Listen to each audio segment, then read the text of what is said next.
Meus amigos, muito bom dia para vocês. Sábado, dia 25 de janeiro de 2020. Vocês viram aí que eu nem lembrava a data. Enfim, eu sou Daniel Brown e sejam bem-vindos a mais um vídeo aqui do canal Brown e Fogo. Absolutamente tudo de Botafogo aqui no canal.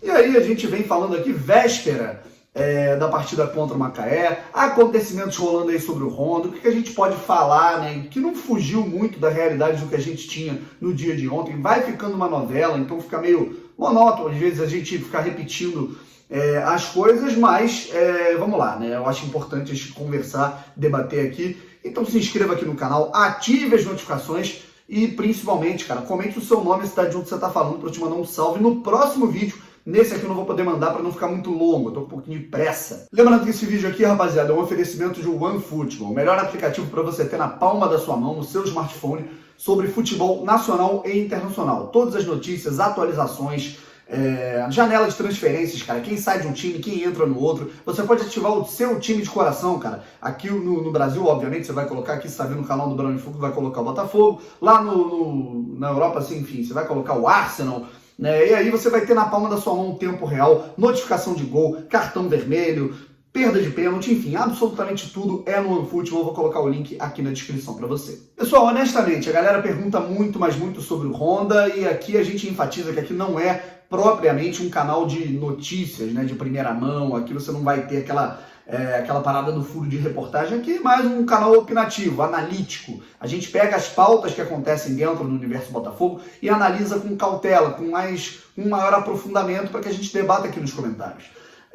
E em relação ao vídeo que eu fiz ontem, as coisas mudaram muito pouco em relação ao Honda, né? A única coisa que a gente tem é que realmente o jogador ele ficou absolutamente impressionado, né, com o engajamento, com a força e com a vontade demonstrada pela torcida do Botafogo nas redes sociais para ter o japonês dentro do clube. É algo que impressionou, que se viu assim interessante. Como eu falei aqui, o título do último vídeo, o que pode ser interessante? O que realmente pode trazer Honda para o Botafogo? A visibilidade. A visibilidade ela começa quando a torcida ela já começa com um engajamento absurdo em relação a tudo isso que está acontecendo. Isso mexe com o empresário, isso mexe com o staff, né, que obviamente o staff vai querer uma boa imagem para alcançar esse objetivo a curto prazo, que é colocar o jogador na Olimpíada de 2020, um grande ídolo da seleção japonesa. Se eu não me engano, é o terceiro ou quarto maior artilheiro da história do Japão. Então o cara quer estar ali na Olimpíada de 2020 como um mentor aí dessa garotada do Sub-23. Isso mexe também com a família do jogador, com o jogador, então isso realmente pode ser agravante para que ele vista a camisa do Botafogo, mas não certo. A gente sabe que esse é o grande problema, a torcida está tão empolgada que pode ser uma frustração muito grande caso ele pare em outro clube, um clube da Europa, né? Ele disse que ele tem vontade ainda de atuar no futebol europeu, ele disse isso para a imprensa japonesa, né? Então a gente tem que ficar muito atento. O grande diferencial, rapaziada, vai ser a questão da visibilidade se ele vier para o Brasil.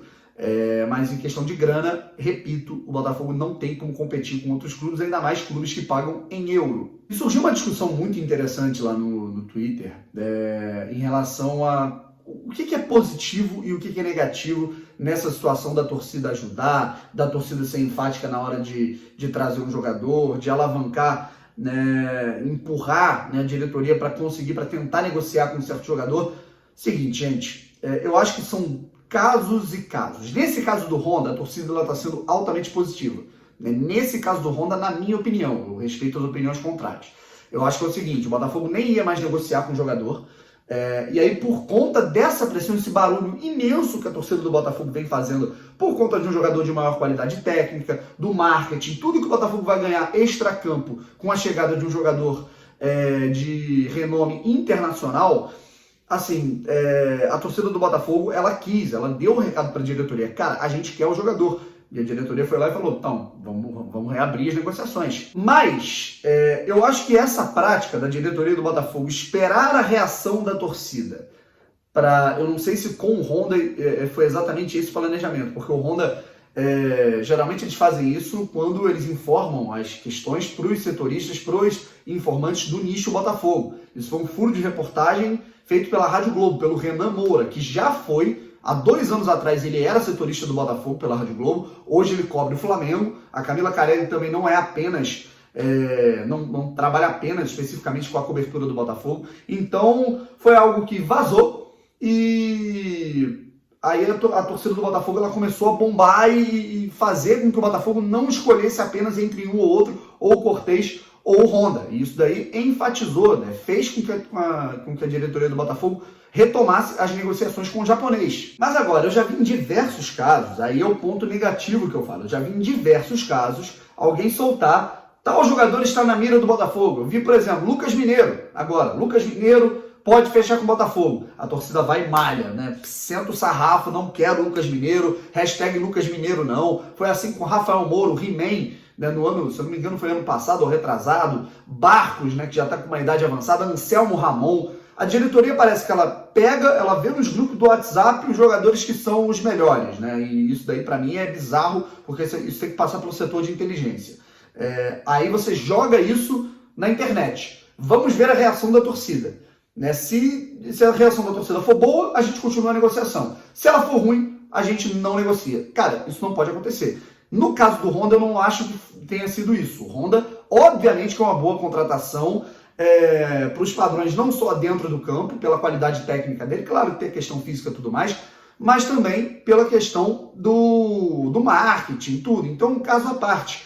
Mas eu acho que quando se torna um padrão do Botafogo jogar na internet para ver a reação da torcida, para saber se você dá sequência ou não, isso não é legal, isso não é profissional. Aí você não está tendo firmeza, segurança dentro de um planejamento nas contratações que você está fazendo. Você está jogando para a galera e aí o que a galera quer, você contrata. E aí depois você vai colocar a culpa na torcida. Não é assim, né, cara? Isso daí realmente não é profissional.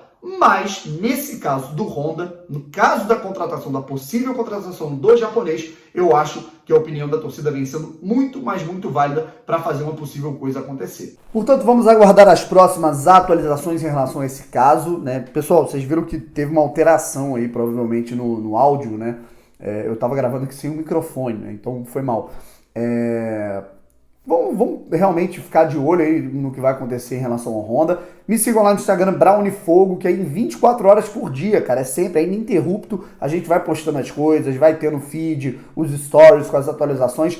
E ao longo do dia a gente pode voltar aqui a qualquer momento, por isso que é importante você ativar as notificações. Falando agora do jogo contra o Macaé. Não é um jogo importante nem para o Campeonato Carioca. Taça Guanabara, sinceramente, eu não tô preocupado com a situação do clube no Carioca. Eu acho que com certeza é obrigação do Botafogo se classificar para as semifinais dos turnos, né, sendo um dos 4 grandes, mas eu não estou preocupado propriamente com o resultado nessa situação. Eu não estou preocupado realmente com o fato do Botafogo querer alavancar, conquistar esse título carioca. Eu realmente não estou preocupado. Né? O que eu quero é a evolução do desempenho desses jogadores dentro do campo, mas, né, a vitória ela é fundamental para os termos psicológicos e para a atmosfera do ambiente Botafogo. Cara, se depois de 12 dias, numa pré-temporada fora do Rio de Janeiro, com a prerrogativa de que é importante para os jogadores se adaptarem fisicamente, tecnicamente, ficarem concentrados, se depois de tudo isso, rapaziada, o Botafogo já estreia com 2 derrotas, tudo bem que é com time alternativo, mas aí a torcida já tá irritada. Já perdeu um jogo treino lá no Espírito Santo, tudo bem que ganhou amistoso. Né? Mas aí você chega e não vence no primeiro jogo, dentro de casa, contra o Macaé, uma equipe mais fraca. O Botafogo perde esse jogo pro Macaé com o time principal, com a força máxima, na frente da torcida.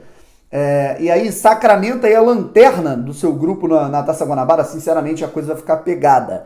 Né? Então, eu acho que a situação, nos termos de planejamento, ela tinha que ter sido melhor preparada em relação à situação psicológica. Se o Botafogo perdesse as 2 primeiras partidas da Taça Guanabara com o time alternativo, como perdeu, esse time ia entrar muito, mas muito pressionado para esse jogo contra o Macaé. Eu acho ele muito... Cara, esse jogo é muito, mas muito importante para o bem-estar da equipe. A gente sabe que o Campeonato Carioca derruba técnico, não necessariamente que eu queira que o Valentim continue, né?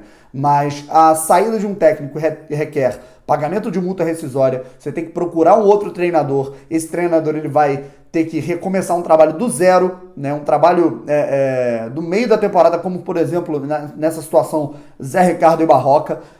Então, um início de ano ruim, ele pode atrapalhar toda a sequência do ano de 2020. Então, cara, o Botafogo ele vai ter que entrar muito, mas muito atento. Até porque o Macaé não é das equipes mais fracas do campeonato estadual. Pelo contrário, o Macaé conseguiu aí se classificar em segundo lugar na seletiva dos times que subiram da segunda divisão. Vale lembrar que o Macaé não estava, né, retornou à elite do futebol carioca no ano de 2019, se classificando junto com, se eu não me engano, foi com a Portuguesa do Rio. Não, com a Portuguesa não. A Portuguesa estava em 2019. Eu acho que foi junto com o Friburguense.